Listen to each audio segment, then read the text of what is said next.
അങ്ങനെ ഒരുപാട് നാളത്തെ ആഗ്രഹ സബലീകരണം കഴിഞ്ഞ് 3 ദിവസത്തെ ഗുരുവായൂർ യാത്ര കഴിഞ്ഞ് ഞങ്ങൾ തിരിച്ചിന്ന് പോകാനായിട്ട് ഇറങ്ങുവാണ്.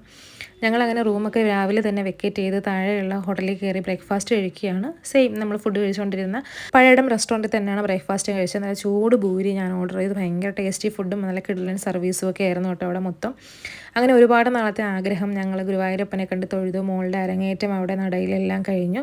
എല്ലാം മംഗളമായി കഴിഞ്ഞു. ശ്രീയേട്ടനെ കയറി തൊഴാൻ പറ്റിയില്ല എന്നൊരു സങ്കടമുണ്ട്. സാരമില്ല, അടുത്ത ലീവിന് വരുമ്പോൾ ഞങ്ങൾ ഉറപ്പായിട്ടും അടുത്ത ഒരു വട്ടം കൂടി ഗുരുവായൂർ പോയിരിക്കും എന്ന് മനസ്സിൽ ഒരുപാട് ആഗ്രഹങ്ങളോടെ ഇങ്ങനെ ഉറപ്പിച്ച് വെച്ചേക്കുവാണത്.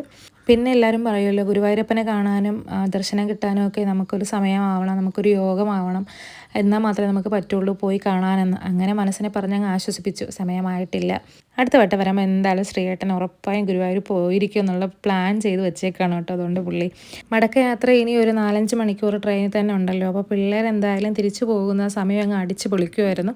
റീൽസ് എടുക്കുന്നുണ്ടായിരുന്നു. ബാലുവും ജാനും അവരുടെ ഫ്രണ്ട്സ് എല്ലാവരോടും ചേർന്ന് റീൽസൊക്കെ എടുത്തു. കുറേ കളി, ചിരി, ഗെയിംസ്, ബഹളം. അങ്ങനെ അതും കഴിഞ്ഞ ശേഷം അവളുടെ റൈറ്റിംഗ് ടാബിൽ എന്തൊക്കെയോ വരയ്ക്കുന്നു, കുറിക്കുന്നു, എഴുതുന്നു കുറേ നേരം. പിന്നെ വർത്തമാനമായി, പിന്നെ ക്ഷീണമായി.